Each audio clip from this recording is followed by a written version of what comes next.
Oui, allô, Pizza Galassi, j'ai pas le temps de vous faire sur Internet. Bonjour, bonjour, merci. Bienvenue au Festival international du film fantastique de Neuchâtel 2024 dans le cadre de NIF Extended et plus précisément pour cette première conférence, cette deuxième conférence du forum littéraire New World of Fantasy. Mon Dieu, tous ces labels. Nous avons le grand honneur d'accueillir Saul Pandelakis, donc, qui est difficile comment dire, il est difficile de décrire ses activités car elles sont très nombreuses et de grande qualité, mais on va dire déjà que nous avons la chance de l'avoir dans le jury international aussi cette année, donc il a, j'espère, la chance, qu'il pense qu'il a la chance de regarder 14 films de la compétition internationale avec ses co-jurés, avec un palmarès qu'ils rendront samedi prochain, donc restez attentifs. Mais Saul est aussi là car il est auteur, enseignant, chercheur, donc beaucoup de casquettes, spécialiste en design queer et auteur notamment justement de science-fiction et de livres qui ont vraiment fait sensation et qui, je pense, donnent le ton d'une nouvelle génération et d'une manière de raconter les imaginaires fantastiques d'une manière très contemporaine. Et donc on est très heureux de l'avoir ici car je pense que ça se marie très bien avec notre perception du fantastique au NIF. Donc là, je voulais vous parler de la séquence Hartman, donc le premier roman qui a fait un grand succès, qui a fait sensation à sa sortie, et surtout des dialogues de Ty Peterson, donc qui est sorti en novembre 2023, si je ne me trompe pas, et qui thématise le langage dans la science-fiction. Et c'est quelque chose qu'on a rarement fait au festival, et c'est pour ça qu'on a demandé à Saul de parler, de thématiser cet aspect du langage dans les récits de science-fiction, car il y a probablement un milliard de choses à dire, on n'aura sûrement pas le temps de tout thématiser, mais nous aurons l'aide de Tamara Leites, qui est artiste développeuse en interaction chez Transmis à Genève, et qui va être entrée en dialogue d'ailleurs avec Saul pour cette conversation. Donc je vais me taire et je vais laisser la place à nos deux invités. Merci beaucoup et bonne conférence.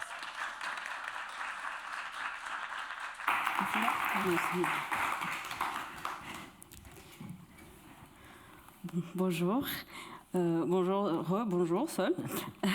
Je ne veux pas te représenter, mais je voulais un peu revenir sur cette qualité de ta recherche qui est très variée, très vaste, et elle est aussi intéressante qu'essentielle, je trouve. Donc depuis 2019, tu écris de la science-fiction, plus particulièrement, enfin de la science-fiction, et ton premier roman, il a gagné le prix Chrysalis de la European Science Fiction Society. Et aujourd'hui, on parle de ton nouvel ouvrage, qui est donc Les Dialogues de Ty Peterson. Est-ce que tu pourrais nous raconter un tout petit peu de quoi il s'agit, oui, sans spoiler? Tout à fait. Alors, je vais faire une mini parenthèse pour envoyer un immense merci à toute l'équipe du NIF. Voilà, je suis ravie d'être là, ravie de vous parler aujourd'hui. C'est plutôt moi qui suis honorée et très content de ne pas être du tout dans mes activités de recherche pour une fois et de ne faire que regarder des films, ce qui est quand même absolument formidable comme occupation. Alors, je ne sais pas si on a les images, parce que ce serait pas mal d'avoir les deux couvertures côte à côte. Oui, donc voilà, moi j'ai écrit 2 livres pour le moment. J'écris aussi des nouvelles. Mais donc j'ai écrit ces 2 livres qui sont parus chez le même éditeur, qui est Guater, un éditeur qui est en Bretagne, en France. Et en fait, ces 2 livres qui sont parus de manière assez rapprochée, voilà, 2021, 2023, mais qui ne sont pas du tout des livres écrits au même endroit, dans les mêmes atmosphères et avec les mêmes moyens. La séquence Hartman, qui est mon premier roman, c'est un gros roman pour ceux et celles qui l'ont eu entre les mains. C'est une seule histoire et c'est un roman que j'écris seul en 2019, alors que je ne me considère pas du tout comme un auteur, mais plutôt que je suis assez déprimée et que j'ai besoin d'écrire pour m'en sortir, pour aller vite. Et il s'est passé plein de choses grâce à ce livre, de très belles choses pour lesquelles d'ailleurs j'ai beaucoup de gratitude. On reparlera peut-être de l'histoire de ce livre-là. Mais après arrive la suite. On me demandait ça va être quoi après la séquence Hartman, que vas-tu faire? Et il se trouve que j'avais un roman en cours et que j'appelais roman numéro 2. Et mon éditeur, alors il y a 2 personnes chez Guattert, il y a Jean-Marie Guattert, voilà, qui donne son nom à la maison. Et puis il y a Alexandre Mottier, qui est essayiste, photographe, et qui est un petit peu le bras droit de Jean-Marie. Et lui travaille depuis assez longtemps avec Jean-Marie à la collection Rechute, qui est donc la collection où sont parus ces 2 ouvrages. Et il me dit, bon, tu fais des gros romans, c'est bien gentil tout ça, mais tu voudrais pas faire un petit livre? Parce que finalement, la collection Rechute, c'est d'abord donc, une collection qui est faite en hommage à la collection historique Chute Libre, qui est une collection de SF. Et c'est plutôt des petits textes avec des nouvelles, avec des essais, des interviews, enfin voilà, des petits ouvrages. Et notamment, le premier qui était paru donc, dans cette collection, c'était un Norman Spinrad, après il y a Ursula Le Guin, voilà, enfin, c'était cet esprit-là. Et je lui dis, bah écoute, oui, pourquoi pas, mais j'ai pas d'idée, donc je te redis, quoi. Et finalement, la chose suivante se passe, c'est que une nuit, je fais un rêve qui me réveille à 3h du matin, et là j'ai mon idée. Ça ne m'arrive jamais, hein, ça fait très génie romantique viennois, voilà, non. Et il se trouve juste que j'ai cette image d'un extraterrestre derrière une vitre et une personne qui lui parle. Vous allez me dire, oui, mais moi ça je connais, j'ai vu ça au cinéma. C'est normal, oui, c'était déjà un film, mais c'était pas du tout l'atmosphère qu'on peut voir dans Premier Contact de Denis Villeneuve, hein, dont on montrera l'image après. C'était quelque chose de beaucoup plus ordinaire, voilà, de beaucoup plus presque administratif dans le cadre, un guichet de poste, quoi. L'extraterrestre, c'est derrière le guichet de la poste. Et puis les 2 personnes essayent de communiquer. Et donc à ce moment-là, je rappelle Antoine Mottier, je lui dis, ça y est, j'ai mon idée. Et je me lance dans l'écriture de ce livre qui va être en fait plusieurs choses. Et donc on voit bien, c'est après un long roman écrit en solitaire, je fais finalement un court roman, écrit beaucoup avec mon éditeur, et puis c'est un projet à tiroir. Voilà. C'est-à-dire qu'à la base, ça devait être une novella, il devait y avoir un essai et une interview. Et puis, donc, j'écris la petite novella, l'histoire de l'extraterrestre, je vous en reparlerai évidemment, et je rends ma copie. Et là, Antoine Mottier me dit, il m'avait dit, fais 80 000 signes, j'en fais 100 000, parce que j'écris très long. Donc je me dis, je vais me faire taper sur les doigts. Et je lui dis, alors t'en penses quoi? Il me dit, c'est trop court. Je dis, bon, alors d'accord. Il me dit, on veut en savoir plus, c'est qui cet extraterrestre? Vas-y, lâche-toi. Je dis, d'accord, mais j'ai combien? Oh, comme tu veux. Bon. Donc on n'a pas fait un livre court, finalement. J'ai rendu ma nouvelle, enfin qui n'était plus une novella, hein, au bout d'un moment, quand on passe les 140 000, 160 000 signes, on est sur un court roman et on n'est plus sur une novella. Et puis finalement, je lui dis, alors c'est bon? Il me dit, oui, Jean-Marie aime bien, mais il a un problème, il aimerait bien qu'il y ait une nouvelle aussi. Je dis, bon, mettez-vous d'accord, voilà. Et donc j'ai écrit une nouvelle qui est aussi dans cet univers-là et qui se passe 10 ans après l'action principale des hygiologues. Le livre est sorti en 2023, comme c'est écrit, et puis aujourd'hui, quand je demande les retours, c'est pas du tout pour faire la pub, mais ils sont plutôt bons. Mais par contre, les gens me disent, c'est trop court. Il faudrait savoir, voilà. Et alors, de quoi ça parle? Tout simplement, c'est une histoire d'extraterrestres. Alors, on appelle ça en SF, sûrement, vous savez, les premiers contacts. Voilà, c'est-à-dire le moment où on entre en contact avec l'extraterrestre. Moi, j'avais envie de faire quelque chose comme ça, et je me suis dit, est-ce qu'on ne ferait pas du 160e contact? C'est-à-dire le moment où, en gros, les extraterrestres sont là depuis longtemps, et c'est passé cette chose qu'on voit dans absolument tous les films hollywoodiens, c'est-à-dire l'armée arrive, il y a un campement, etc., c'est la guerre, les militaires veulent prendre le pouvoir, etc., etc. Je me dis, mais une fois que tout ça, ça s'est passé, finalement, probablement que ça retombe, que tout le monde s'en fout, que les gens reviennent à leur quotidien, parce qu'au fond, on s'habitue à tout. Et donc, l'action des hygiologues, elle se passe dans ce monde-là. C'est-à-dire, je crois que c'est en 2017, si ma mémoire est bonne, les extraterrestres sont là depuis une grosse dizaine d'années, voire quinzaine d'années. Ils ont d'abord été entourés par les militaires, puis plus. Et puis, il existe un centre, voilà, qui s'est construit autour du vaisseau écrasé. Et ce centre est un lieu d'études, mais aussi un lieu diplomatique, un lieu de connaissances mutuelles. C'est pas très clair d'ailleurs, c'est ce qui fait peut-être le sel de l'histoire. Mais donc ce centre existe et on suit le personnage de Ty Peterson, dont le métier est d'être médiatrice, c'est-à-dire qu'elle occupe une espèce de métier un peu hybride, sans doute inventé pour l'occasion, qui est de parler avec ces extraterrestres pour en apprendre sur eux, mais aussi elle en apprend sur eux pour découvrir leur langue. Voilà, c'est une sorte de double casquette, comme ça. Voilà en gros pour le pitch. Puis après, bien sûr, il y a plein de choses en dessous. Mais... dont on va les explorer ensemble. Je voulais juste revenir sur l'inspiration, en fait, pour cet univers. Alors, c'est inévitable, quand les gens lisent le livre, ou même moi, quand je fais le pitch, tout de suite, on me dit « Ah bah oui, mais comme dans Premier Contact de Denis Villeneuve, où on a le personnage de la traductrice qui vient essayer de comprendre ces extraterrestres. » Les igialogues, c'est quand même assez différent pour 2 raisons. La première, c'est que ce sont des extraterrestres anthropomorphes. C'est-à-dire que globalement, c'est quasiment des homo sapiens. Et ça m'intéressait aussi, plutôt que de jouer la carte de l'alien et de souligner absolument la différence. Je me disais, tiens, qu'est-ce que ce serait que quelqu'un, un extraterrestre qui serait troublant, non pas parce qu'il ne me ressemble pas du tout, mais au contraire parce qu'il me ressemble beaucoup.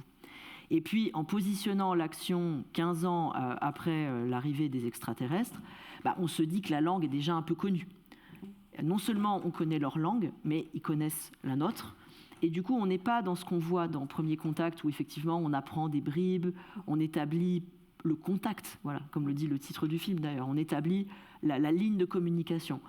Dans les igialogues, la ligne de communication, elle existe. Et il y a même un ennui, une fatigue, une rancœur, des émotions très fortes qui reprennent des choses qui se produisent dans l'histoire encore de nos jours, de l'ordre de la colonisation, l'invasion, de problématiques diplomatiques, il y a tout ça.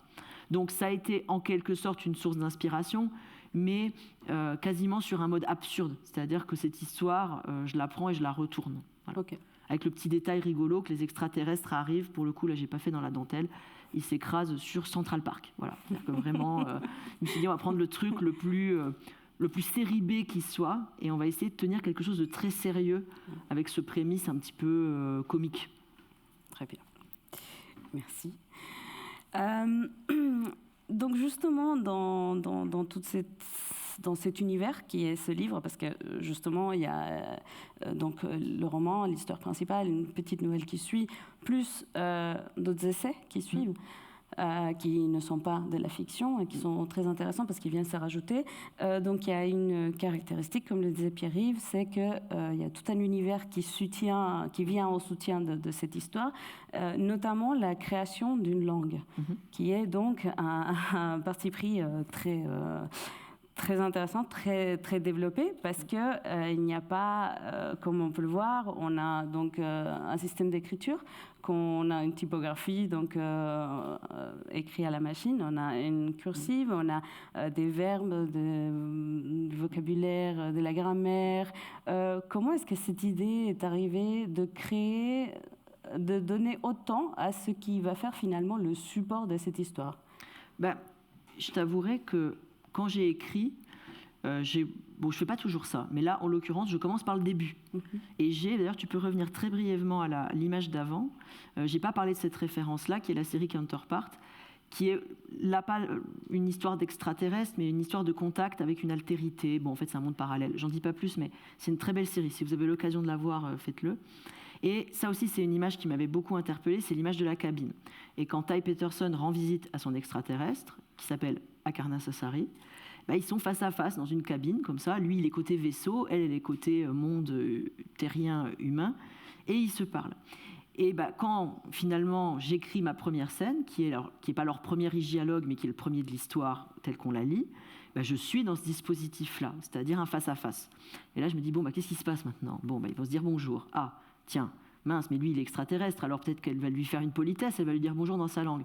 Ah oui, mais sa langue, c'est quoi? Et là, voilà. Là, ça s'ouvre, et je n'étais pas forcément partie en me disant, je vais inventer toute une langue. Mais j'ouvre un peu la boîte de Pandore en me disant, comment on dit bonjour, mais la boîte de Pandore se referme jamais plus. Et ça donne, si tu veux revenir à l'image suivante, ça. Alors, comment ça s'est arrivé?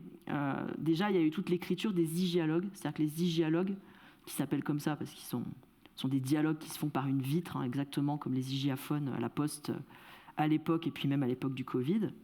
Ces dialogues-là, moi, je les ai écrits en ayant une musicalité de langue en tête. Et puis mon but, c'est aussi de parler de l'étrangeté des extraterrestres depuis leur langue. Et ça commence en disant, comment s'appellent-ils? Ce sont les Sunjus. Et rien que ce nom de Sunjus, il a une histoire amusante, puisqu'en fait, c'est lorsque les extraterrestres sont arrivés, ils parlent entre eux, et on entend des sons qu'on trouve récurrents, et on dit « Ah, bah, c'est les Sunjus parce qu'on entend ça ». Bon, et en fait, non seulement ils ne s'appellent pas comme ça eux-mêmes, évidemment, mais en plus, ils disent « Non, Sunjus, ça ne veut rien dire, désolé, ce n'est pas un mot chez nous, vous avez entendu ça, mais ça vous regarde, quoi ». Et en réalité, on ne peut pas traduire la manière dont ils s'appellent parce qu'ils s'appellent terriens. Bah oui, parce qu'ils ont appelé leur planète Terre comme la nôtre, mais dans leur langue. Bref, donc je fais tous ces petits montages-là. Je construis ma communication avec une version latine. Et là, j'ai un moment où je me dis quand même, je suis designer, je suis graphiste, j'ai envie de savoir comment ils écrivent. Ça m'intéresse. Et ce serait pas, j'ai l'image d'un seul coup de faire figurer cette langue dans la page. Et à ce moment-là, j'écris, j'ai 2 colonnes. J'ai la colonne du Sunjus, on va dire en phonétique, et puis j'ai une colonne de traduction. Et là, je me dis, mais j'ai envie de mettre une 3e colonne, et ce serait la 3e colonne avec la version originale du langage extraterrestre. Je commence à faire des petits dessins. J'avais un ami dessinateur de caractères à qui je dis... conseille-moi un logiciel. Il me conseille le logiciel qui est Glyphs d'ailleurs, qui est très bien. Je commence à faire ma petite fonte, et puis bon, c'est pas trop mal, mais enfin rapidement, ça trouve ses limites. Je me dis, oui, je ne suis pas dessinateur de caractères, c'est un métier, n'est-ce pas? Donc je rappelle cet ami qui s'appelle Vivien Gors, qui est graphiste et dessinateur de caractères, c'est son métier. Et je lui raconte un peu mon histoire, je le préviens. Je lui dis, tu veux pas boire une bière, je te préviens, c'est un traquenard. Et puis au bout d'1 heure, il dit, mais bien sûr, je te finis, enfin en tout cas, sur la base de ce que tu as fait, je peux te faire la fonte. Et il a eu un rôle très important parce qu'il a fait cette belle fonte, mais Vivien a aussi un rôle très important parce que il s'est mis à me poser des questions. Il m'a dit, mais attends, tu me demandes de faire leur fonte, mais c'est qui ces gens? Comment ils ont inventé cette écriture? D'où elle vient leur écriture? Comment est-ce que leur écriture, elle se mécanise? Enfin, il a fallu que je réponde à des questions auxquelles les réponses me manquaient. Et puis, en discutant, j'ai augmenté mon univers. Et puis, j'ai eu cette fonte-là, qui, du coup, on le verra plus tard, existe dans un roman qui est vraiment traversé par la question du voire trilinguisme. Donc voilà, là, on a plus d'exemples, justement. Je trouve qu'il y a des choses très intéressantes. Non seulement tu as exploré la forme des caractères et les différentes manières de les représenter, tu as aussi pensé justement à la matière sur laquelle ils écrivent et avec quel outil.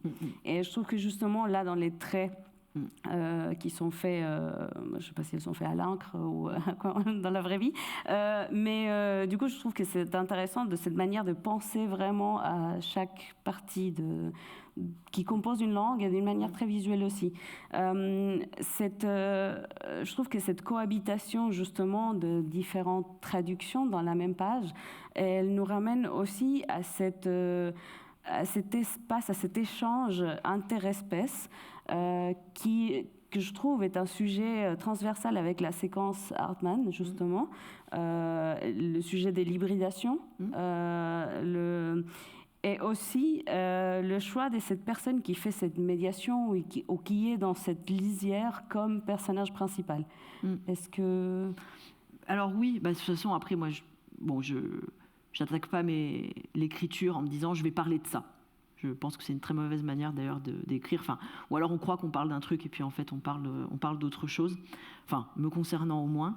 C'est vrai que la séquence Hartmann, c'est autre chose. Ça parle d'un monde où il y a des bots, il y a des intelligences artificielles qui se sont autonomisées, qui ont demandé un corps et qui du coup constituent une forme d'altérité à l'humanité. Dans les hygialogues, l'altérité est plus évidemment celle de l'extraterrestre. Après, moi, j'aime beaucoup, comme je le disais un peu avec la mention là, de mon choix sur Central Park, j'aime bien ne pas chercher des idées originales. Je pense même que c'est une erreur en SF. Je trouve que les thèmes de base sont extrêmement riches. Et partir du robot, de l'extraterrestre, et reprendre ces thèmes très fondamentaux, en tout cas, moi, ça m'éclate énormément. Par contre, ce qui m'intéresse, c'est pas de les reprendre pour refaire ce que j'ai un peu trop vu. Alors, il y a quand même des auteuristes, bien sûr, qui font autrement, mais très souvent, quand il y a un robot, très souvent, quand il y a un extraterrestre, il figure l'altérité radicale. Et moi, ça me dérange. Après, bien sûr qu'un robot peut être mon altérité, mais il n'est pas plus mon altérité que moi, je suis son altérité. Même chose pour un ou une extraterrestre, me semble-t-il.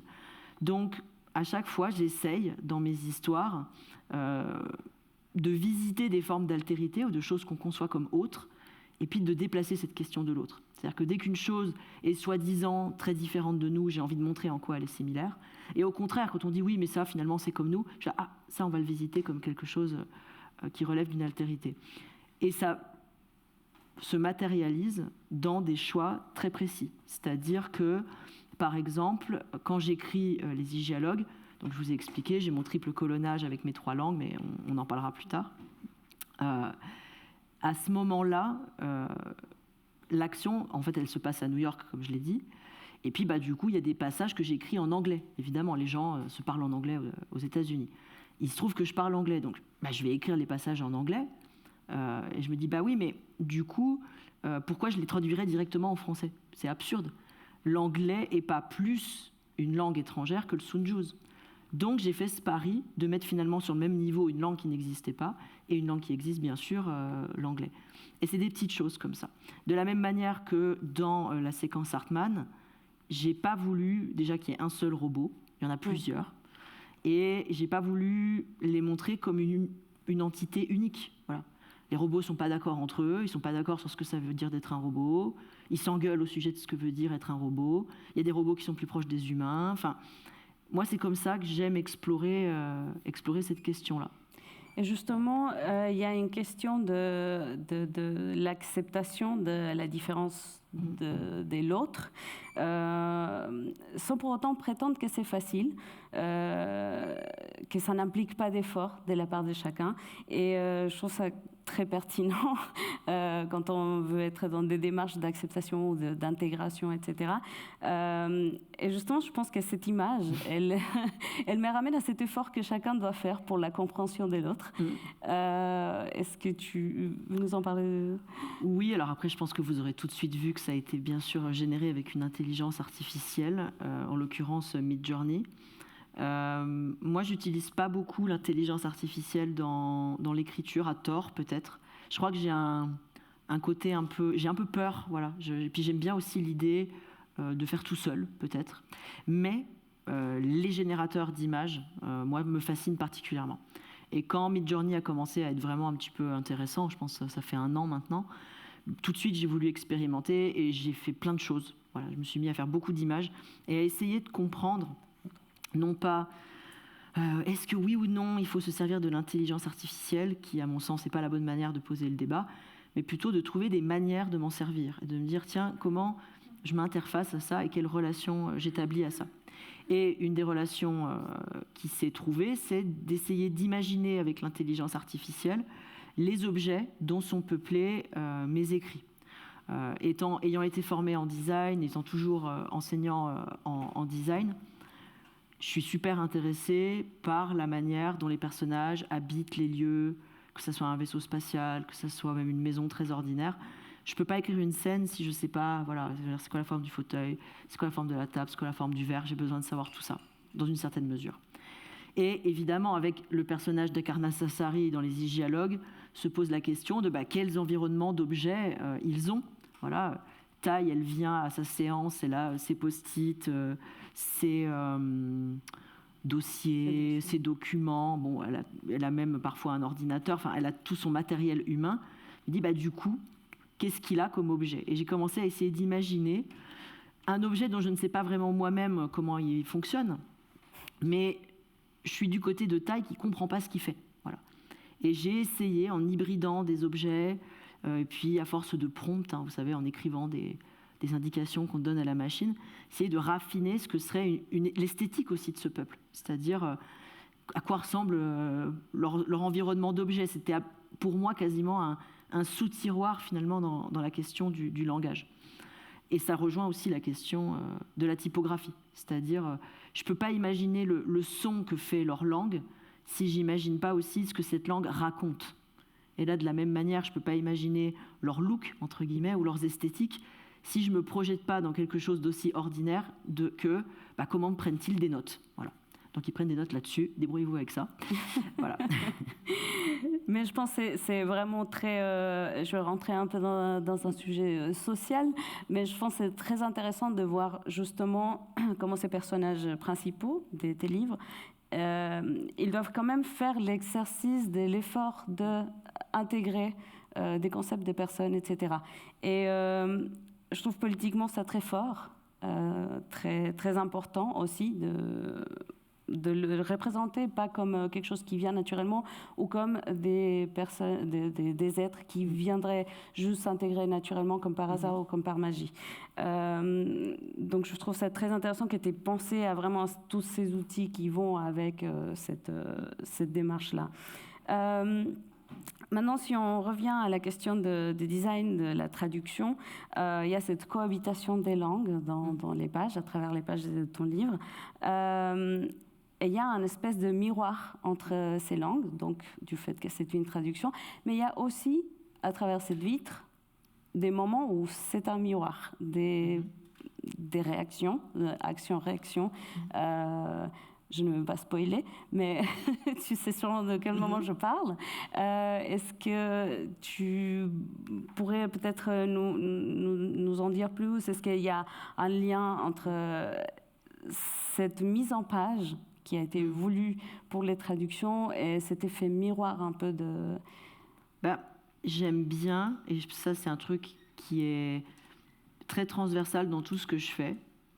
Et je m'en rends compte en ce moment parce que je suis en train d'écrire, on me demande ça à la fac d'ailleurs, petite aparté, mais je dois écrire une sorte de synthèse. En gros, ça s'appelle « Ma vie, mon œuvre ». En gros, c'est essayer de raconter tout ce que je fais depuis 15 ans. Essayer de le faire, c'est incroyable, c'est assez vertigineux. Essayer de relier toutes les dimensions du travail. Et comme je suis en train de faire ça, c'est assez frais dans mon esprit, à quel point le mot-clé ou le concept de l'entre-deux est un peu le truc qui m'obsède et qui m'obsédera sans doute jusqu'à la fin. Alors ça se matérialise de plein de manières. Dans ma thèse, c'était le moment où Superman change de costume. Dans les Igialogues, c'est effectivement cette frontière non imprimée, blanche, la colonne qui sépare les deux versions. Et encore plus dans l'action des Igialogues, il y a la vitre. Et cette vitre qui sépare, on ne sait pas trop pourquoi d'ailleurs. Est-ce que c'est des histoires de sécurité? Est-ce que c'est des histoires de contamination, de virus? On ne sait pas. Toujours est-il que l'humaine et l'extraterrestre sont séparés par cette vitre.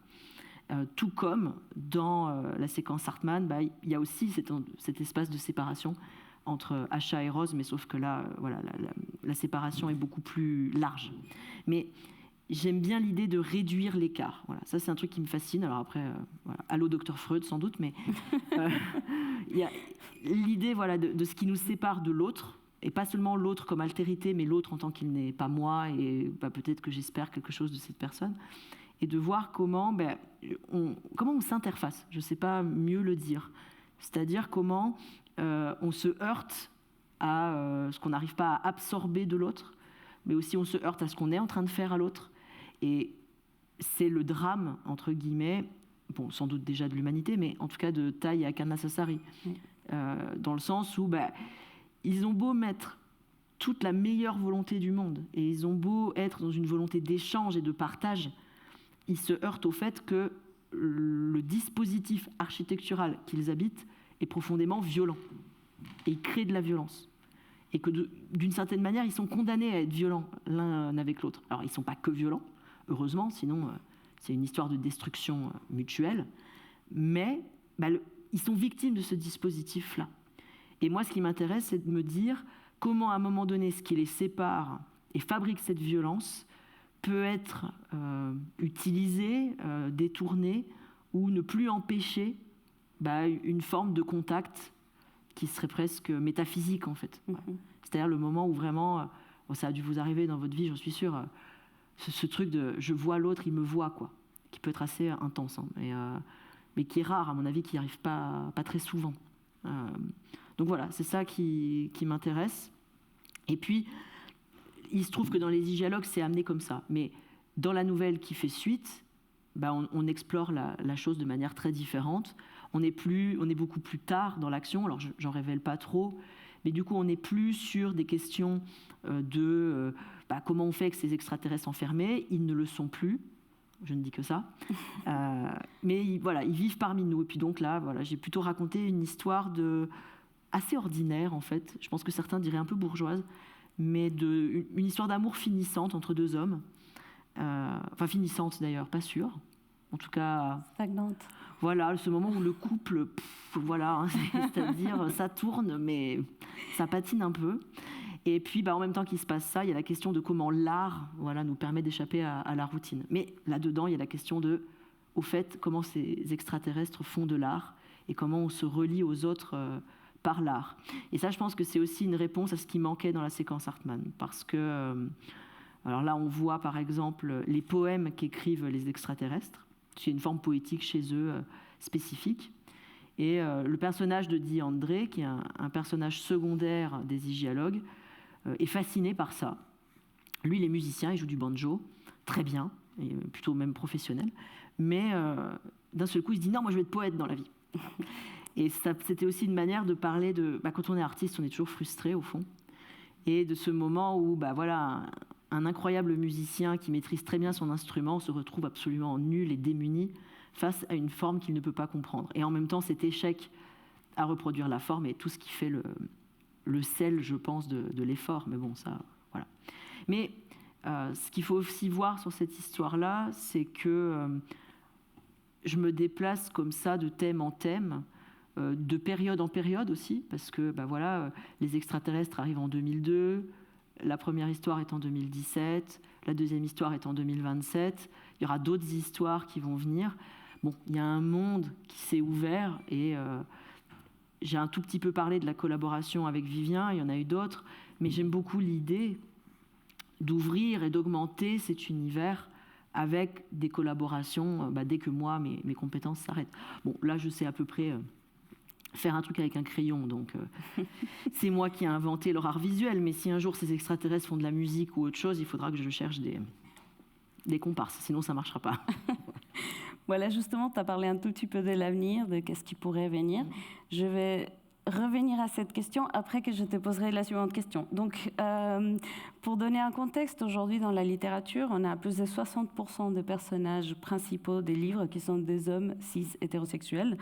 Tes livres ont la chance de ne pas avoir ça.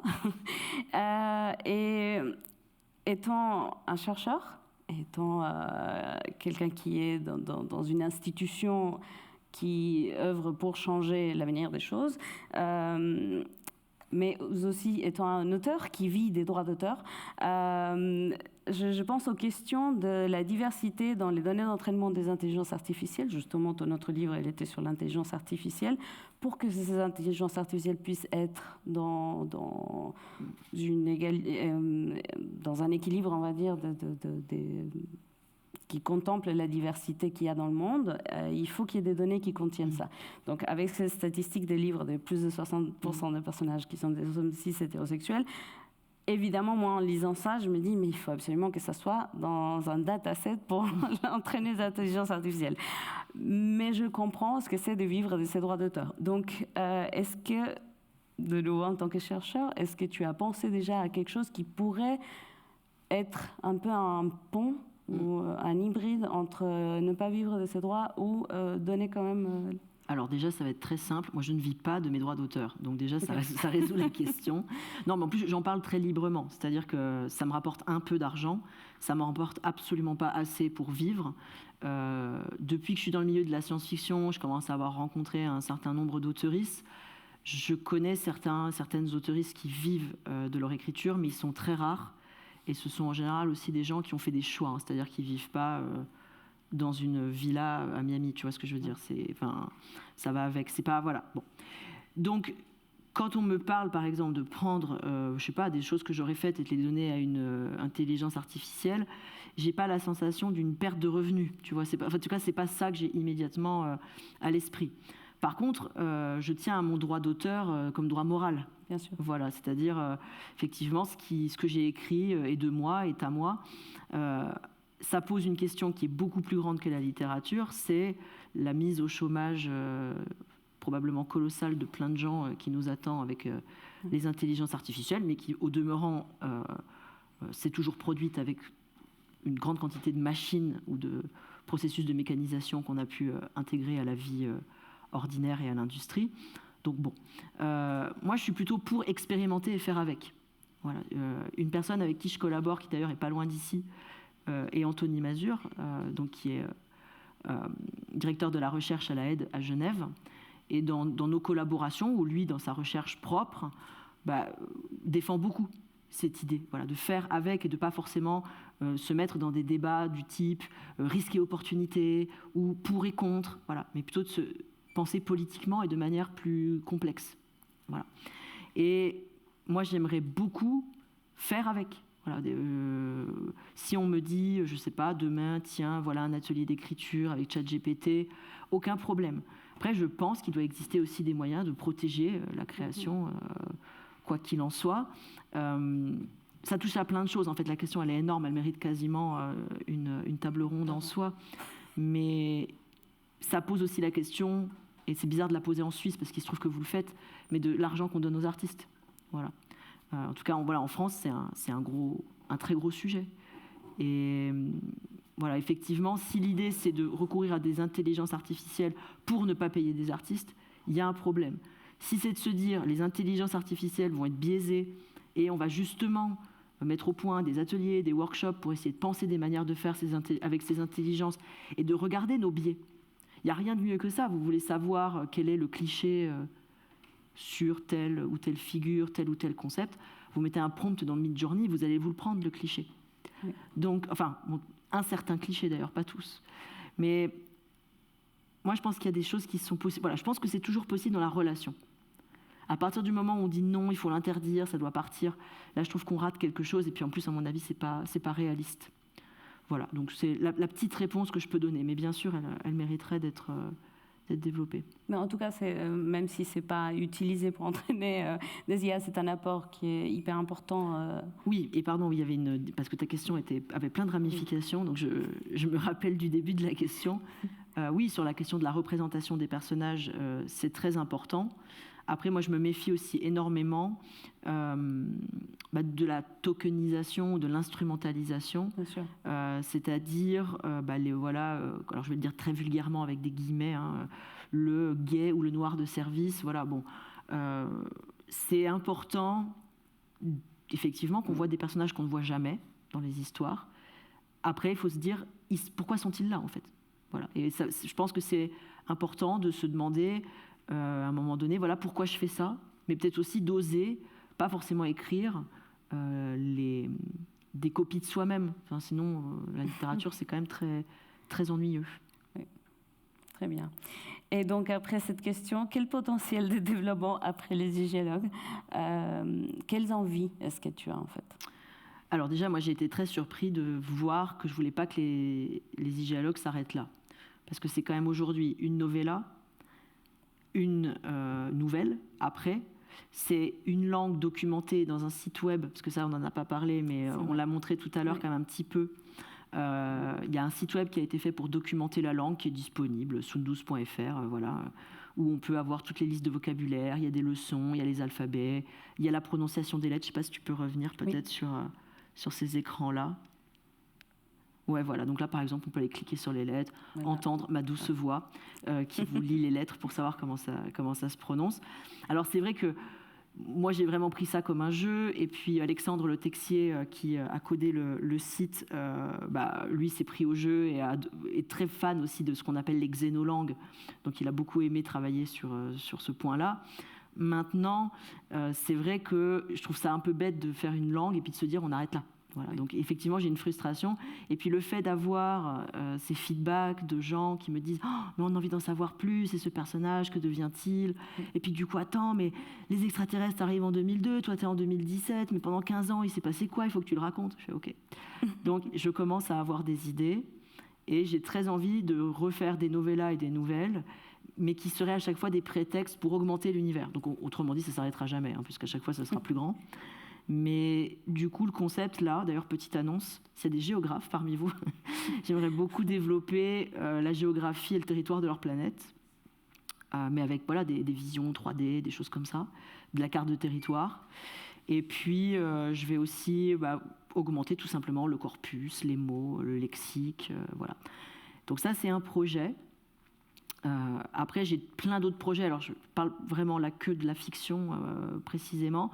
Le fameux roman que je me suis arrêtée d'écrire pour écrire cette chose-là est toujours en cours. Alors, c'est un peu une arlésienne, je n'arrive pas à le finir. Parce qu'il y a en fait, il y a des trucs qui arrivent à chaque fois, on me demande des trucs, puis je ne sais pas dire non, donc je dis oui. Et du coup, bah, voilà, ce roman-là traîne. Et puis, après, il y a d'autres idées. Voilà. Moi, j'ai toujours plein de projets, je n'arrive pas à faire un seul truc. Donc, j'ai des fiches où je prends des notes.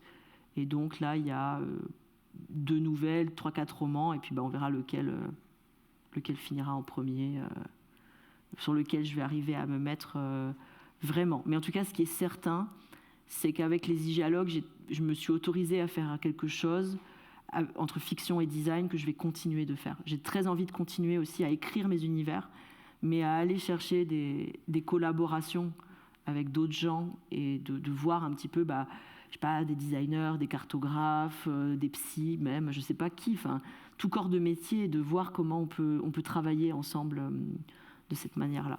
Voilà. En tout cas, c'est quand on lit et qu'on a cette richesse qui est derrière, qu'on la ressent, qu'on n'a pas en tant que lecteur, ou même quand on regarde un film et qu'il y a des choses qui sont décousues, qui n'ont pas de lien, on est frustré. Et là, on n'en l'a pas. Là, on est vraiment dans le plaisir de cet univers bien travaillé et avec des choses en plus qui viennent justement nous permettre de vraiment nous sentir très engagés. Et j'ai trouvé ça très plaisant. Très, très, très agréable. Eh bien, merci beaucoup et merci 2 fois parce que, bon, alors je ne sais pas si tu peux revenir sur l'image qu'on a avec les 3 colonnes, le texte. Je ne sais pas si on l'a mise. Non, on ne l'a pas mise. On ne l'a pas mise. Oui, bon, justement. Bon. Alors, il faut imaginer 3 textes dans ce livre qui fait cette largeur. Donc, je me suis excusée platement auprès du maquettiste parce qu'à mettre en page, c'était quand même une tannée. Et puis, ça a été un travail de relecture vraiment assez horrible où j'ai dit non, ce n'est pas la bonne lettre en Sunjuz et Antoine Mottier me disait, mais tu sais quand même que tu es le seul locuteur de cette langue, littéralement personne ne le verra. Là, oui, mais j'ai besoin que ça soit un minimum cohérent. Et oui, alors après, c'est tout le problème, c'est un univers étendu qui est aussi disponible. C'est-à-dire que dans ce monde-là, il y a 3 vaisseaux qui sont arrivés en même temps, donc un à Central Park, vous avez compris, et puis les 2 autres en Chine et en Afrique du Sud, qui sont des pays que je ne connais pas. Alors on m'a dit, mais tu vas écrire les histoires en Chine et en Afrique du Sud. Et là je réponds, bah, si je m'y rends. Alors en Chine c'est possible dans un futur proche, en Afrique du Sud il n'en est pas du tout question.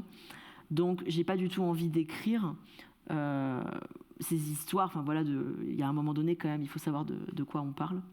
Mais mon rêve évidemment serait que des auteurs de SF soient suffisamment intéressés par cette chose-là pour avoir envie de participer à l'univers étendu. D'ailleurs, c'est déjà le cas. Il y a l'autrice Katie Stewart fait référence au Sunjuz dans une petite nouvelle qu'elle a publiée il n'y a pas longtemps. Donc je me dis, bon, très sympa. Petit caillou par petit caillou, cet univers va ramifier. C'est super. Voilà. Et si Liu Cixin veut écrire l'histoire, voilà, je lui passe un appel. L'histoire qui se passe en Chine, pourquoi pas. Mais voilà, évidemment, il y a plein d'histoires, il y a plein de personnages. Et même juste à New York, il y a déjà énormément de matière, oui. en fait. C'est aussi, je trouve, des codes qu'on connaît. Oui. De par les films, de par voilà, notre culture générale. Je pense que c'est ça aussi qui fait qu'on est très facilement dedans. Oui. Mais alors moi, c'était un peu... Enfin, il y avait ça, effectivement. Il y avait le côté, les extraterrestres arrivent à New York, on a vu ça 50 fois. Et puis c'était aussi une manière pour moi de rendre hommage ou de regarder, et j'en parle dans l'interview d'ailleurs, une partie de ma vie. Moi, je suis tombée, comme plein de Français, très amoureux de New York il y a plus de 20 ans maintenant. Et ça raconte ça, en fait. C'est aussi un prétexte, c'est-à-dire qu'en fait, dans toute l'histoire de Thaï, il y a aussi mon expérience d'expat. Et j'espère, enfin, si vous lisez le livre, que vous retrouverez aussi, de parler des langues et de l'expérience de l'étranger, mais au travers de tout ce qui ne fonctionne pas, en fait. Voilà, les faux amis, les accents, les choses qu'on n'arrive pas à prononcer. Le Sunjuz, il s'est construit comme ça, en fait. Voilà. Très bien, merci. On va prendre des questions du public.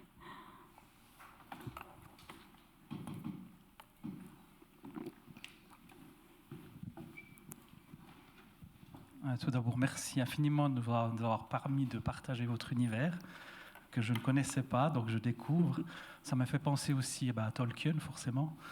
J'aurais voulu savoir un peu votre inspiration par rapport à ça, savoir si vous parlez couramment le Sounduse, s'il y a une communauté, est-ce que peut-être un jour il y aura un jeu de société dans cet univers?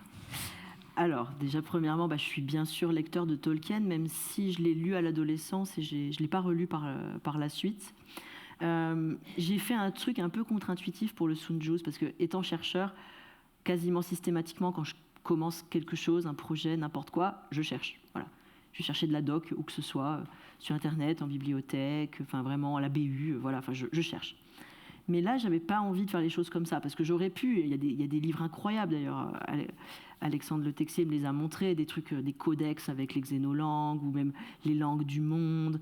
J'aurais pu aller voir tous les alphabets du monde, en plus c'est monstrueux, je crois. Il y a un poster qui a été publié, je crois que c'est en Suisse qu'il a été publié, où on voit, c'est Unicode, le publicateur des standards donc, que vous connaissez et que vous utilisez sur vos ordinateurs, qu'il a publié. En fait, il y a tous les alphabets du monde qui figurent, mais dans une certaine couleur, ceux qui sont codés par Unicode. Et en fait, on se rend compte que ce qu'a codé Unicode, c'est très peu. Donc bref, tout ça pour dire qu'il y a des milliers, des centaines de milliers d'alphabets probablement dans le monde dont j'aurais pu m'inspirer. Je ne l'ai pas fait. Alors, je ne peux pas dire que je suis partie de rien, parce qu'on ne part jamais de rien, ça n'existe pas. Mais moi, je me suis plutôt dit, je vais être avec la petite musique que j'ai dans ma tête. Je vais être avec mes petits dessins, mes petits croquis, essayer de faire des formes fondamentales suffisamment simples pour qu'elles deviennent des lettres. Et du coup, il repose entre guillemets sur rien, si ce n'est mon cerveau malade. Et mes expériences, évidemment, parce que j'ai enregistré des choses au fil des années. Bien entendu, dans le primitif, c'est de la répétition. Donc en fait, quand j'ai montré mon alphabet à mes bêta-lectrices, notamment une qui parle arménien, elle m'a dit, dis donc, ça ressemble à l'arménien, ton truc. Mais après, à chaque fois, j'ai rencontré plein de gens qui m'ont dit, ça ressemble à ça ressemble au georgien, ça ressemble... Bon, en fait, ça ressemble un peu à plein de trucs, en fait. Voilà. Et moi, je l'ai construit comme ça, donc pas du tout dans un esprit de chercheur doc, mais plutôt la petite musique dans ma tête, mes petits dessins, un truc un peu replié sur soi, finalement, bizarrement. Et puis, un jeu de société, ce serait génial. À peu près à la période où est sorti le livre, donc Les Igéologues, est sorti aussi Chance of Scénar, qui est d'ailleurs un jeu vidéo qui a été publié à Toulouse aussi, et auquel je n'ai pas joué, mais qui apparemment fait un bel usage de xénolangue. Donc moi, voilà, ça fait quelques mois que c'est sur ma to-do de leur envoyer le Sounduse pour leur dire est-ce que ça vous intéresse ? Et un jeu, ce serait formidable. Moi, je ne parle pas couramment, alors surtout là, parce que je suis sur d'autres projets en ce moment, j'ai écrit d'autres nouvelles, donc je me suis un peu sortie du Sounduse. Mais quand je venais de finir, oui, j'avais encore un peu en tête. Et je connais encore les principes grammaticaux. Et voilà, si un jour il y a une commu... il existe une app quand même, une app de traduction. Voilà. Alors l'app de traduction, il n'y a que moi qui est... Ah d'accord. Alors c'est pas une app de traduction, en plus c'est une app de transcription que j'utilise pour faire les dédicaces. C'est-à-dire que vraiment ça convertit les prénoms des gens en Sounduse. Parce que oui, c'est plus dur de coder de la traduction, mais comme tu es développeuse, je te regarde si tu as envie. Et oui, l'idée c'est d'augmenter le codex. Et au fait, il n'y a pas que les mots, quoi. C'est-à-dire à un moment donné aussi il y a des choses qui n'existent pas encore là dans le Sounduse. C'est-à-dire que par exemple, le passé, c'est bon, j'ai réglé la question de comment on parlait du passé.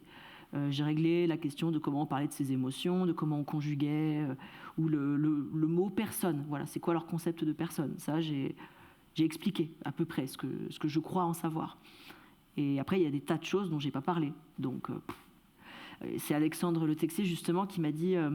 mais attends, tes petits signes, parce que les petits signes qu'on voit en bas, là, c'est des choses qui séparent les mots en Sounduse, ils n'ont pas de ponctuation. Ils n'ont pas de point, ils n'ont pas de virgule. Donc ils ont des espèces d'acrostiches comme ça, qui viennent se placer entre les mots et qui sont super importantes. En gros, selon l'inclinaison, le sens n'est pas le même, quoi. Voilà.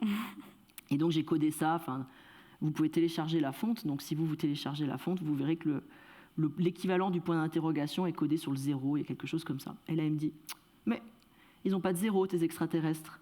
Je dis non, mais c'est bon, on l'a codé comme ça, voilà, avec Vivien. Et il me dit, mais ils ont des chiffres d'ailleurs ? Je dis, je sais pas, c'est quoi leur mathématique ? Voilà.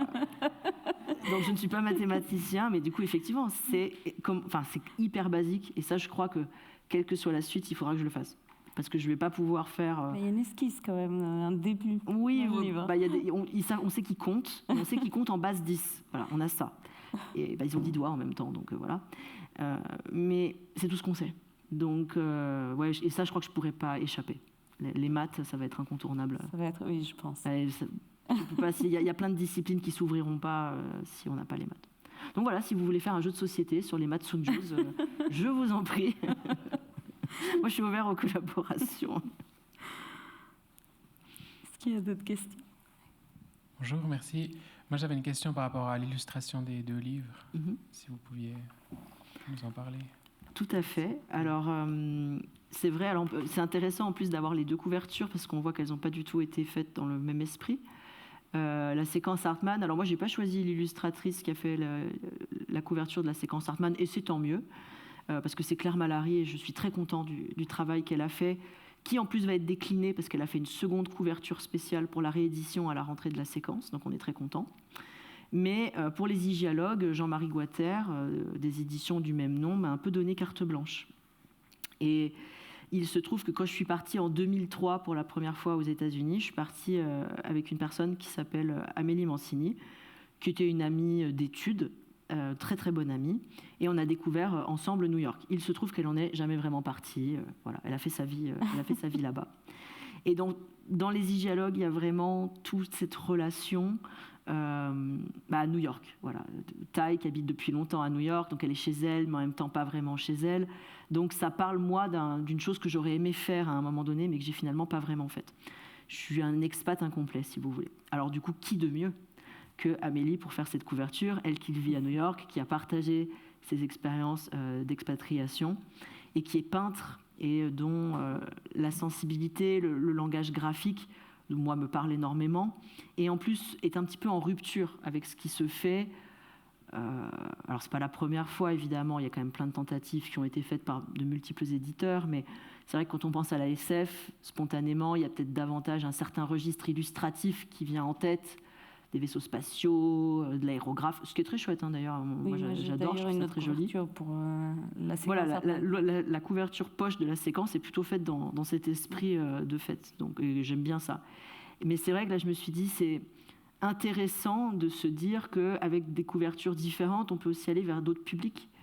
Parce que ce que j'ai constaté finalement en écrivant, c'est qu'il y a beaucoup de gens qui sont très rétifs encore à la SF. Moi, quand je dis, voilà, j'écris des romans, ah ouais, c'est quoi? De la science-fiction. Ah non, moi j'ai horreur de ça. Je dis, mais non, mais tu vas voir, j'ai quand même envie que les gens lisent. Ou des fois, c'est des amis. Je dis, mais non, mais regarde quand même. Et après, ils me disent, ah ouais, en fait, c'est pas de la SF comme j'imaginais. Je dis, mais t'imaginais quoi? Voilà. Et j'ai l'impression qu'il y a beaucoup de gens qui vont pas vers la science-fiction, même la fantasy, ou peut-être même le cinéma de genre, hein, puisqu'on est ici au NIF, presque pour les mauvaises raisons, avec tout un tas d'a priori sur ce que ça peut être. Donc cette couverture, elle est dans cette logique-là. Et puis les 2 yeux, c'est un hommage qui me fait particulièrement plaisir, parce que ça renvoie à la maison où vit Tai. En fait, la maison où vit Tai, c'est la maison où j'ai vécu moi, et où vit encore une très bonne amie, à qui le livre est dédié, et qui m'a hébergé toutes ces années. Donc il y a un petit puzzle comme ça de collaboration et d'amitié. En fait, moi je me rends compte que je ne suis pas forcément très bon en collectif, mais je suis meilleur en amitié. Voilà. Les gens me disent, ah mais tu ne peux pas faire de l'écriture collaborative. Je suis là, ah non, foutez-moi la paix. Non, laissez-moi avec mon petit ordinateur, j'écris. Mais par contre, après, quand j'ai écrit ou quand j'ai des choses à partager, là j'ai envie que les gens rentrent et qu'on fasse des choses pour les uns les autres. Donc voilà, je ne suis pas... pour l'anarchie horizontale, peut-être on repassera, mais plus un rapport amical à cette chose-là. Puis après le reste, on voit la langue Sun-Ju's. Puis il faudra demander à Amélie peut-être aussi pour ses choix. Voilà. Je vois qu'il y a une question là-haut.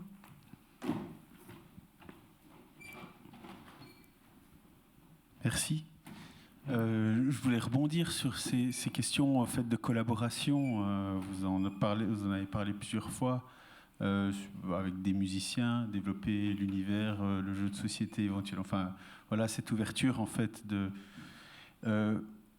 Est-ce que vous avez envisagé l'aspect d'une licence libre pour pouvoir en fait une appropriation plus vaste, complètement libre de la part parce qu'on a plusieurs genres d'auteurs. Il y a ceux qui sont freak control et qui veulent tout que ça sorte de leur cerveau, d'autres qui ont d'autres logiques. Vous venez de parler aussi d'amitié. Comment vous voyez un peu les choses? Ah, ça c'est une question difficile parce que alors La Fonte, elle est en licence Creative Commons. Il me semble qu'on l'a bien noté comme ça sur le site. Le site lui-même a été adopté d'un projet antérieur qui s'appelle CryptoKit, qui est un projet de la aide Genève. Donc, quelque part, ce projet, il prélève déjà des éléments de création libre antérieurs.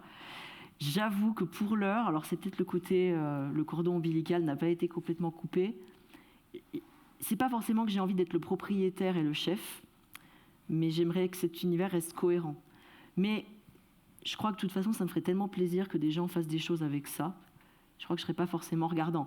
Après, peut-être que je serais plus regardant si effectivement on se sert de ça pour faire un truc complètement, je sais pas moi, sexiste ou raciste. Alors là, ce serait vraiment insupportable. Mais bon, c'est aussi le jeu finalement. C'est-à-dire qu'à partir du moment où une chose est ouverte et on décide qu'elle est disponible à la création, voilà, il faut s'attendre à ce que certaines adaptations ne plaisent pas. Donc, je ne sais pas si j'ai plus de réponses que celle-là. Voilà, La Fonte est distribuée librement. Et puis, pour le reste, c'est, encore une fois, du droit moral.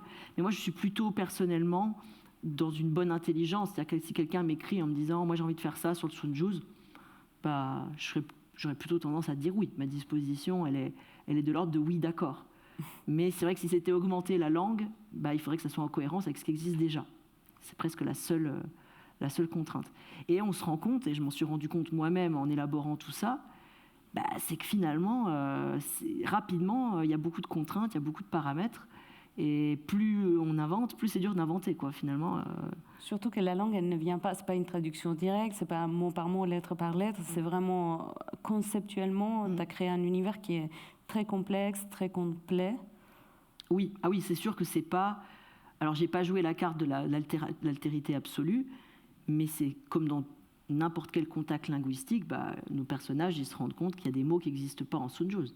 Et inversement, il y a des mots que les Sunjuz ont, que certaines langues humaines n'ont pas. Alors après, voilà, les langues humaines aussi ne sont pas égales face au Sunjuz. Pour l'heure, c'est du français vers le Sunjuz. Moi, je serais aussi intéressée, ça m'intéresserait presque de collaborer avec des gens qui ne sont pas francophones, typiquement. Ou en tout cas, pas que, et de voir comment vu de chez eux, entre guillemets, le Sunjuz pourrait évoluer. Mais oui, s'il vous plaît, téléchargez La Fonte, faites vos cartes de vœux avec. Est-ce qu'il y a d'autres questions? Oui. On a le temps que pour une dernière question. Bonjour. Moi, j'avais une question par rapport à l'influence que la langue peut avoir sur les êtres qui l'apprennent. Arrival est un très bon exemple parce que il change la perception des humains qui apprennent la langue. Il y a aussi Babel 17 de Delany qui parle aussi d'une langue dont on ne connaît pas les détails, mais qui influence profondément la façon d'être, la façon de faire des personnes qui l'apprennent. Est-ce que ça, c'est quelque chose que vous avez pris en compte aussi C'est presque le sujet du livre. Voilà. À mon sens. Je ne pense pas qu'il y ait une scène spécifique où on se dit « ah, c'est là », mais c'est ce qui traverse tout le livre. C'est-à-dire que le Sunjuz n'existe pas. Je ne sais pas comment dire, c'est pas le National Geographic, quoi. C'est pas « ah oui, oh là là, c'est très intéressant ». C'est plus de se dire la langue, elle n'existe que parlée. Enfin, en tout cas, c'est ça que je mets en place dans le bouquin. On découvre le Sunjuz par quelqu'un qui, en plus, ne vit plus sur sa planète depuis 15 ans. Et on ne peut pas le considérer comme une espèce de locuteur neutre qui serait notre source du Sunjuz, puisque il est une exception sur sa planète. Et en plus, il rencontre des gens qui sont des États-Uniens. Alors bon, il se trouve que Taï est française, mais le Sunjuz qu'on connaît, c'est le Sunjuz qu'on a fabriqué avec eux, qu'on a tiré d'eux. Imaginez, là, on prend... ils sont 40 dans le vaisseau, mais c'est à peu près notre nombre, peut-être, je sais pas, ou un peu moins. On part tous dans un vaisseau et on doit apprendre le français aux gens qu'on rencontre. Ça sera le français de cette salle, quoi. Il va en manquer. Et je pense que j'ai essayé de montrer ça aussi. En tout cas, la posture, elle n'est pas surplombante. Voilà. C'est l'idée de... les affects aussi, qui viennent avec la langue. Et c'est très important dans le Sunjus, notamment sur l'expression des émotions. Les Sunjus, ils ne disent pas « je suis triste », par exemple. Ils disent « je suis sous la tristesse », dans ce qui, vous allez dire, c'est presque pareil. Mais c'est des petites nuances comme ça. Et on se rend compte que ça fonde leur cosmos, en fait. C'est que du coup, ils n'agissent pas pareil du fait de s'exprimer comme ça. Donc, j'aurais pas aimé inventer une langue qui... Oui, il faut que ça change tout. Et en même temps, ça change rien. Parce qu'ils se rencontrent quand même. Et l'écart qu'il y a entre Akana Sassari et Thaï, il est grand, mais il est aussi grand qu'entre vous et moi, en fait. Parce que de toute façon, entre deux personnes, c'est toujours un grand écart. Voilà. Moi, j'ai trouvé, malgré l'écart, justement, qu'il n'y avait pas tant d'écart. Que c'était vraiment comme si toi et moi, on avait une conversation. Ben, exactement. Voilà. Il y en a toujours une. En tout cas, c'est un peu le propos. Après, libre à vous de le lire et de dire que c'est pas ça qui se dégage du livre. Il y a ça aussi. Ça. Moi, c'est ce que j'y mets. Après, voilà.